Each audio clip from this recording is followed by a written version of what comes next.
ஆயக்கலைகள் 64 அதில் ஆணும் பெண்ணும் அறிந்தது எத்தனை ரகசிய கேள்விகள்.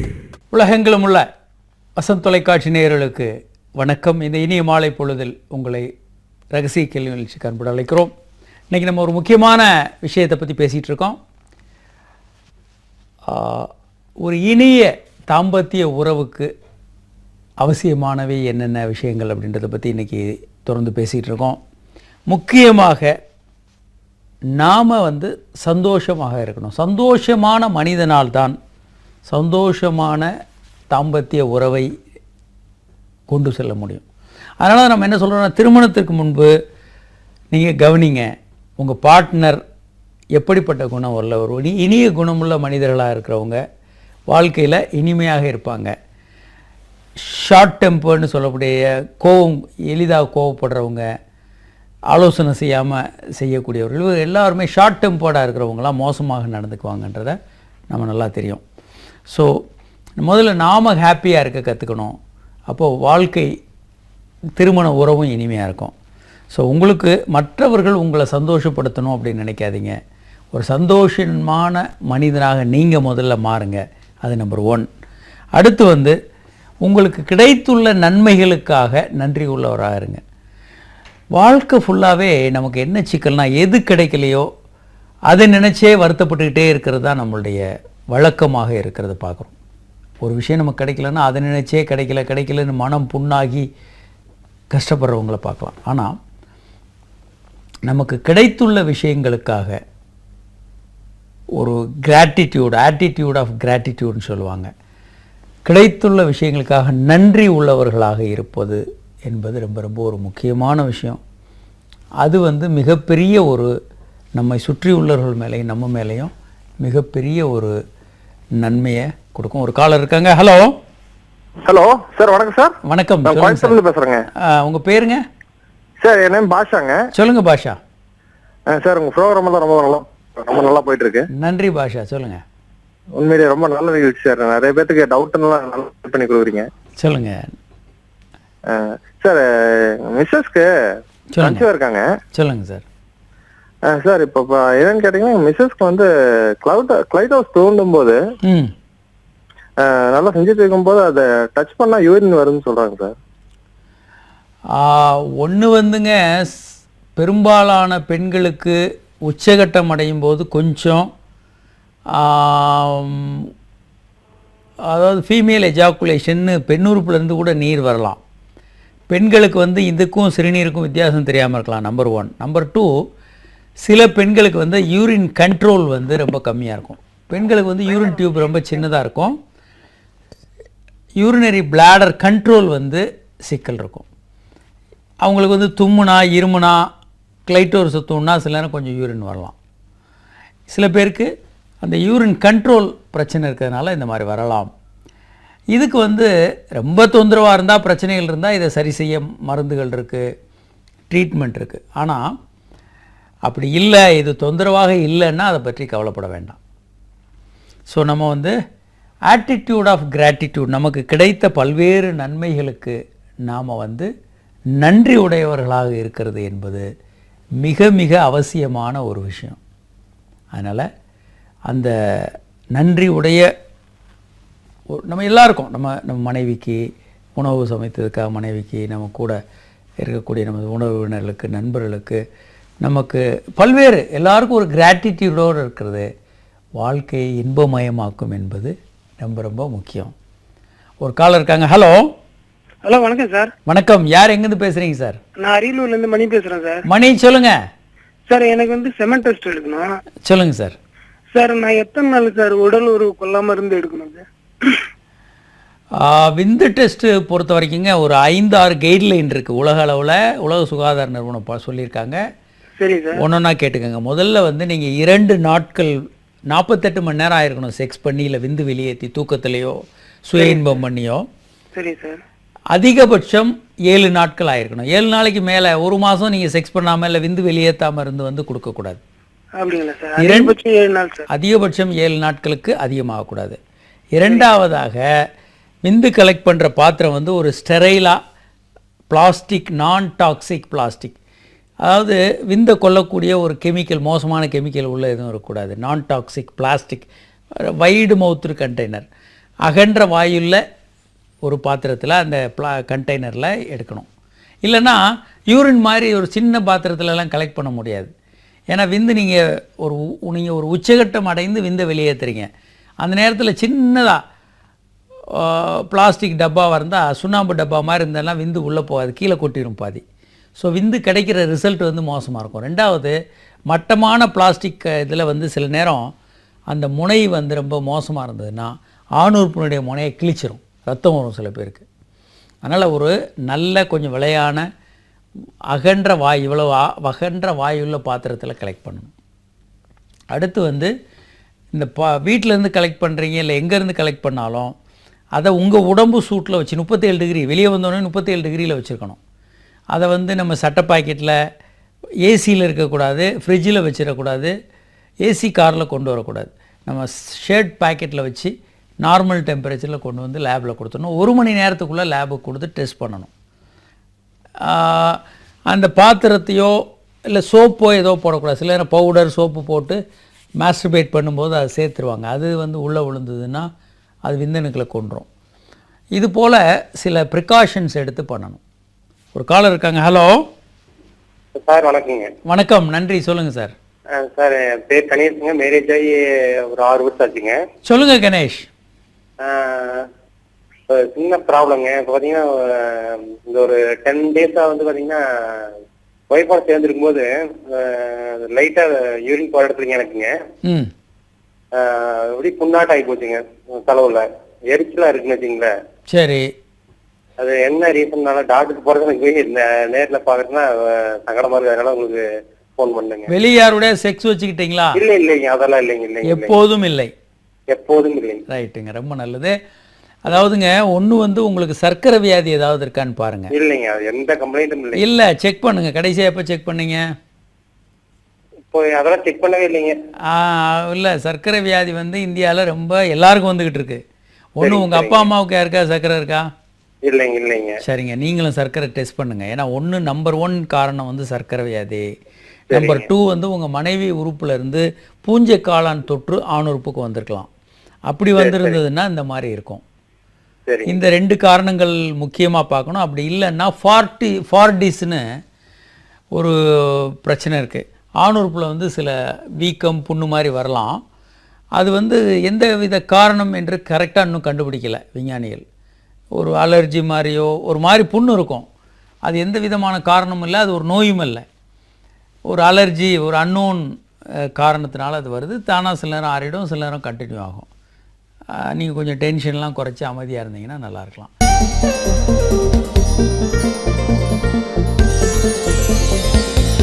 ரகசிய கேள்விகள் இடைவேளைக்கு பின் தொடரும்.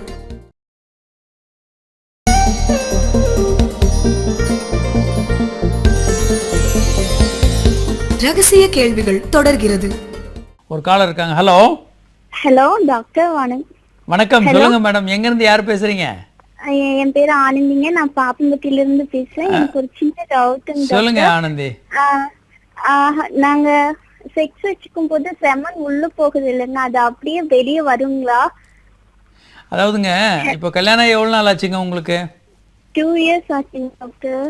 ஆணுறுப்பு செக்ஸ் பண்ணும்போது ஆணுறுப்பு டீப்பா பெனிட்ரேட் பண்ணி முழுமையா உள்ள போற மாதிரி இருக்கா உங்களுக்கு? உள்ளெல்லாம் போகுதுங்க. ஆனா போனதுக்கு அப்புறம் என்ன ஆகுதுன்னா அது எல்லாம் செமன்லாம் வெளியே வந்துருதுங்க. அது நார்மல். அதாவதுங்க, விந்து திரவத்துல 95% திரவம் தான். இந்த திரவம் வந்து விந்தணுக்களுக்கு துணை புரிகிறது. அதுக்கு தேவையான pH, அதுக்கு தேவையான குளுக்கோஸு, அதுக்கு தேவையான அது உறையிறதுக்கு தேவையான கெமிக்கல், உறைந்த பிறகு இலகிறதுக்கு தேவையான நீர்த்து போகிறதுக்கான கெமிக்கல் எல்லாம் உள்ளே இருக்கும். இந்த திரவம்லாம் கர்ப்பப்பைக்குள்ளே போக முடியாது. அதனால் இது பெண்ணுறுப்பு வரைக்கும் தான். பெண்ணுறுப்பில் அமிலம் இருக்கும். அந்த அமிலத்தை நியூட்ரலைஸ் பண்ணும். அமிலத்தில் போய் வந்து விழுந்தால் செத்து போயிடும். அதை இந்த கெமிக்கல் எல்லாம் பெண்ணுறுப்பு வரைக்கும் இருந்தால் போகும். பெண்ணுறுப்புலேருந்து அணுக்கள் நீச்சல் அடித்து போகும், திரவம்லாம் வெளியே வந்துடும். அதனால் நீங்கள் இதை பற்றி கவலைப்பட வேண்டாம். இந்த திரவம் எல்லாம் சொல்லுங்க. ஏஜ் வந்து 22 டாக்டர். பிளட் டெஸ்ட்லாம் இன்னும் 2 years ஆகி குழந்தை இல்லை அப்படின்னு சொல்லிட்டு பிளட் டெஸ்ட் எல்லாம் எடுத்தோம். அதுல வந்து உனக்கு 112 இருக்கு அதனால சுகர் இருக்கு அப்படிங்கிறாங்க. இது அதிகங்களா? இது குறைச்சிக்க முடியுமா? ரொம்ப ஸ்ட்ரெஸ் ஆகுறீங்க அப்படிங்கிறாங்க. இது சுகர் நீங்கள் சொல்கிற அளவு ரொம்ப கம்மியாக இருக்குங்களே, அது என்ன இன்னும் கொஞ்சம் தெளிவாக இருக்கணும். அதாவதுங்க சொல்லுங்க. ப்ரெக்னென்ட் உமனுக்கு வந்து சுகர் லெவல் வந்து டிஃப்ரெண்ட்டு. சாதாரண பெண்களுக்கு இருக்கிற ஃபாஸ்டிங்கில் 112 ஆமாங்க. ஃபாஸ்டிங் 112 கொஞ்சம் அதிகங்க. ஏன்னா அது கண்ட்ரோல் பண்ணிக்கலாம் இல்லைங்க? கண்டிப்பா. சுகர் அதாவதுங்க 2-3 விஷயங்கள். கர்ப்பமாகறதுக்கு முன்னால் சுகர் அளவு வேறு. கர்ப்பமான பெண்களுக்கு ஜிடிஎம்னு சொல்லுவாங்க, கெஸ்டேஷனல் டயபெட்டிஸ். கர்ப்பமான பெண்களுக்கு வந்து சுகர் லெவல் இன்னும் கம்மியாக இருக்கணும். இல்லைன்னா சில நேரம் வயிற்றில் இருக்க குழந்தையும் அது பாதிக்குன்றதுனால சுகர் லெவல் இன்னும் கம்மியாக இருக்கணும். பல பெண்களுக்கு ஸ்ட்ரெஸ்ஸுனால கர்ப்ப காலத்துலேயும் சுகர் வரும். பின்னால் அவங்களுக்கு வர வாய்ப்பு இருக்குது. ஆனால் டெலிவரி ஆன உடனே சுகர் குறைஞ்சிரும்.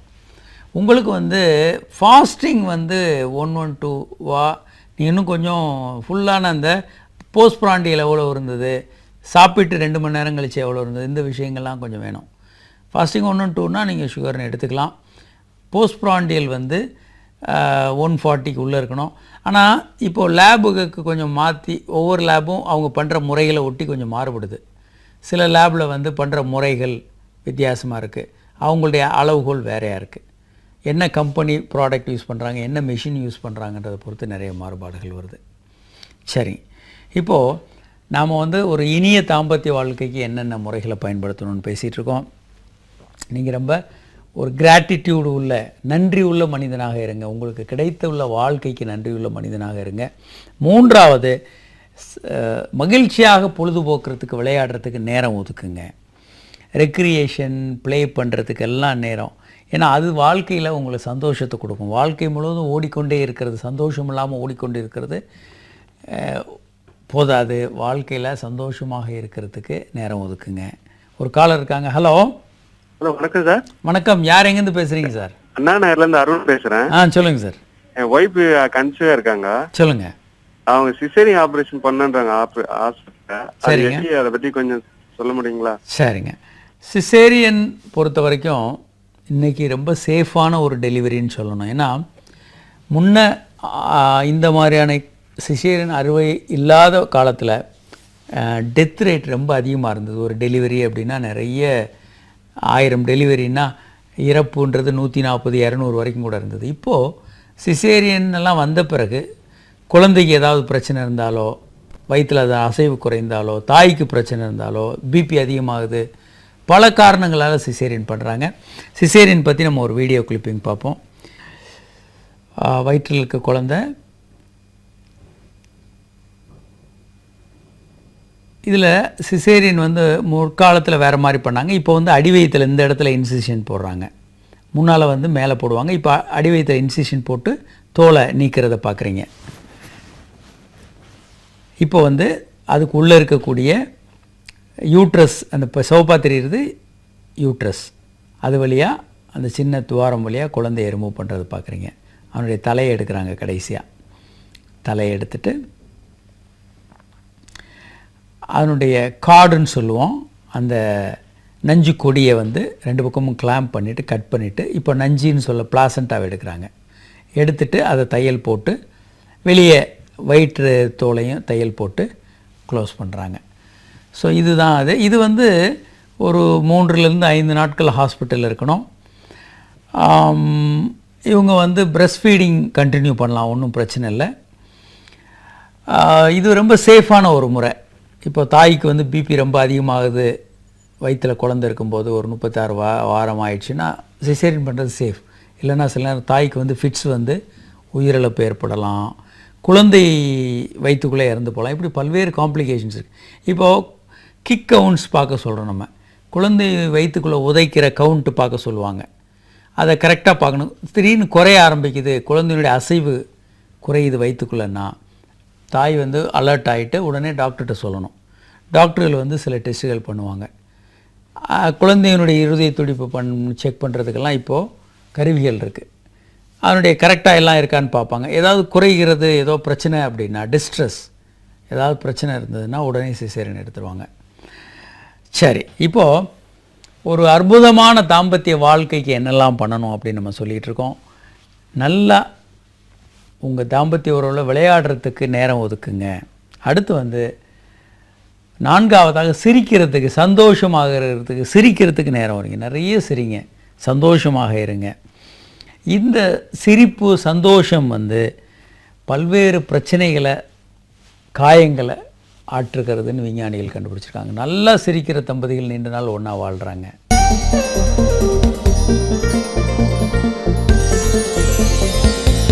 ரகசிய கேள்விகள் இடைவேளைக்கு பின் தொடரும்.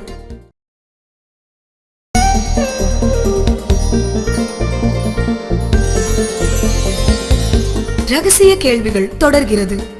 ஒரு காலர் இருக்காங்க. ஹலோ. ஹலோ, வணக்கம். யார் பேசுறீங்க சார்? எங்கேருந்து பேசுறீங்க? சபரி தர்மபுரியிலிருந்து பேசுறேங்க சார். சபரி, சொல்லுங்க சார், ஆணூரத்துல வந்து நுனியில வந்து ரெட் கலர்ல இருக்குங்க சார். சரி. அது வந்து அந்த தோல் வந்து மூடாமலே இருக்கு சார், ஓப்பன்ல இருக்கு. அதனால ஏதாவது கிருமி தொற்று ஏதாவது இருக்குது? யாரு கூடயாவது நீங்கள் தாம்பத்திய உறவு வச்சிட்ருக்கீங்களா? இல்ல சார். யாரோட? சாதாரணமாக ஆண் தோல் முனையில் வந்து அது ஓப்பனாக இருக்குது, சிவப்பாக இருக்குது. ஆமா சார். இது நார்மல், இது இயல்பு தான். இதையே நீங்கள் கவலைப்படுறீங்க? இல்ல சார், இதனால ஏதாவது கிருமி தொற்று ஏதாவது ஏற்படும்? எதுவும் வராதுங்க. இன்னும் சொல்ல போனால் இந்த மாதிரி முன்தோல் திறக்கிறது நல்லாயிருக்கும். நீங்கள் ஈஸியாக க்ளீன் பண்ண முடியும். அதில் சோப் போட்டு க்ளீன் பண்ணாதீங்க. ரொம்ப நல்ல ப்ளைன் வாட்டர் போட்டு க்ளீன் பண்ணுங்கள். அதில் எதுவும் சோப் போட வேண்டாம். இட் இஸ் குவைட் நார்மல், கவலைப்பட வேண்டாம் சார். அதே மாதிரி சார், கைப்பழக்கம் இருக்கும்போது அப்சல்யூட்லி நார்மல். சுய இன்பம் பண்ணுறது என்பது இயல்பானது. ஒரு ஆண் அதில் சுய இன்பம் பண்ணலைன்னா தான் நம்ம சந்தேகப்படணும். ஒரு ஆணுக்கு எனக்கு தூக்கத்தில் விந்தே வந்ததில்லை, நான் சுய இன்பமே பண்ணதில்லை, அல்லது இதெல்லாம் இந்த மாதிரி செக்ஸ் உணர்வே வரலைன்னா தான் சந்தேகப்படணும். இதெல்லாம் இயல்பு. ஒரு செக்ஸ் உணர்வு வர்றது, விரைப்புத்தன்மை வர்றது, தூக்கத்தில் விந்து வர்றது, சுய இன்பம் வர்றதெல்லாம் ரொம்ப இயல்பானது. அதில் எந்த தவறும் கிடையாது. பல நேரங்களில் வந்து இது தவறு அப்படின்னு யாராவது சொன்னாங்கன்னா அவங்க போலி மருத்துவர்கள். அதில் வந்து நம்ம ரொம்ப தெளிவாக இருக்கணும். ஏன்னா இதை யார் சொல்கிறாங்க அப்படின்னு பார்க்கணும். அதாவதுங்க, பொதுவாக ஒன்று சொல்லுவாங்க, எல்லோருமே சேல் பண்ணுறாங்க அப்படின்னா. அல்லது சில பேர் பொருட்களை விற்கிறாங்க, சில பேர் கருத்துக்களை விற்கிறாங்க அப்படின்னு. இப்போ நான் வந்து என்னுடைய கருத்துக்களை உங்களுக்கு கொண்டு வரேன். இது ஒரு வகையில் சேல்னுவே எடுத்துக்கலாம். அப்படி பயனாளர்கள் வந்து இந்த மாதிரி இதை ஒரு கருத்து ஏற்றம் அப்படின்னு எடுத்துக்கிட்டோன்னா அதனுடைய சோர்ஸ் என்னன்னு பார்க்கணும். பொதுவாக இளைஞர்கள் வந்து யார் சொன்னாலும் சில நேரங்களில் ஏதாவது ஒரு ப்ரோக்ராமில் யாராவது சொன்னால் அதை அக்செப்ட் பண்ணுறாங்க. முதல்ல சொல்கிறவங்க யார், அவங்க குவாலிஃபைடா, இதற்கு தகுதியானவர்களா, படித்தவர்களா, அந்த சொல்கிற அளவுக்கு அந்த துறையில் தகுதி இருக்கா, இந்த விஷயங்கள். அதே மாதிரி உலக சுகாதார நிறுவனம் இதை சொல்கிறாங்களா, அதெல்லாம் முக்கியம். ஏன்னா உலக சுகாதார நிறுவனம் அவங்களுடைய சுயலாபத்துக்கு இதை சொல்லலை. அதே மாதிரி International Society of Sexual Medicine, அதே மாதிரி உலக சுகாதார நிறுவனம், World Association of Sexology, Indian Association of Sexology, இவங்க யாருமே சுயலாபத்துக்காக இதை செய்கிறதில்ல. மக்களுக்கு சரியான கருத்தை கொண்டு போகணுன்றது அவங்க நோக்கம். ஆனால் சில சுயலாபத்துக்காக சிலர் வந்து அது தப்பு இது தப்புன்னு சொல்கிறது வந்து தவறான தகவல்கள். அதனால் நம்ம ஒரு தகவலை ஏற்றுக்கிறதுக்கு முன்னால் அது சரியாக தப்பான்னு பார்க்கணும். நம்ம வள்ளுவரும் சொல்லியிருக்காரு, எப்பொருள் யார் வாய் கேட்பனும் அப்பொருள் மெய்ப்பொருள் காண்பதறிவன். அதனால் அவங்க சொல்கிறது உண்மையாக, சொல்கிறவங்க யாருன்றதும் ஒரு முக்கியமான விஷயம். WHO சொல்கிறது வேறு, லோக்கலாக இருக்க ஒரு போலி மருத்துவர் சொல்கிறது வேறு. ரெண்டுக்குள்ள வித்தியாசத்தை நம்ம தெரிஞ்சுக்கணும். சரி, இப்போது முக்கியமாக நம்மளுடைய தேவை என்ன அப்படின்றதில் நமக்கு கொஞ்சம் கவனம் இருக்க வேண்டும். நம்ம அந்த உறவில் வந்து என்ன தேவை, நம்ம தனிமனித தேவை, உறவில் என்ன தேவை என்பதை நம்ம நிறைவேற்றணும். சில நேரங்களில் அந்த ஒரு தேவை நிறைவேற்றாது அவங்களுக்குள்ள மிகப்பெரிய ஒரு மன வருத்தத்தை உண்டு பண்ணக்கூடும். அதே மாதிரி நீங்கள் உங்கள் மேலே ஒரு அன்பு செலுத்தலை அப்படின்னா நீங்கள் வந்து மற்றவர்களை நேசிக்கிறது ரொம்ப சிக்கல். ரொம்ப தன்னைத்தானே வெறுத்துக்கிட்டு ரொம்ப கோபமுடைய ஒரு மனிதன் வந்து மற்றவர்களை நேசிக்கிறதுன்றது அவ்வளோ ஈஸியான விஷயம் இல்லை. நம்மை நேசிக்கிறது அப்படின்றது ஒரு முக்கியமான விஷயம். நம்ம ஏற்றுக்கொள்வது அப்படி முழுமையாக. சில தவறுகள் இருக்கும், தவறுகள் இல்லாத மனிதனை எங்கே பார்க்க முடியும். நம்ம ஏற்றுக்கொண்டு நேசித்தோன்னா மற்றவர்களை நேசிக்கிறது எளிதாக இருக்கும். எப்பயும் தன்னையும் நேசிக்காமல் வெறுத்து உலகமே சரியில்லை அப்படின்னு நினைக்கிறவங்களால பெரிய சாதனைகளை பண்ண முடியாது. அவங்க குடும்ப வாழ்க்கையும் மோசமாக இருக்கும். எல்லாரையும் குறை சொல்லிக்கிட்டு குற்றம் கண்டுபிடிச்சிக்கிட்டே இருப்பாங்க.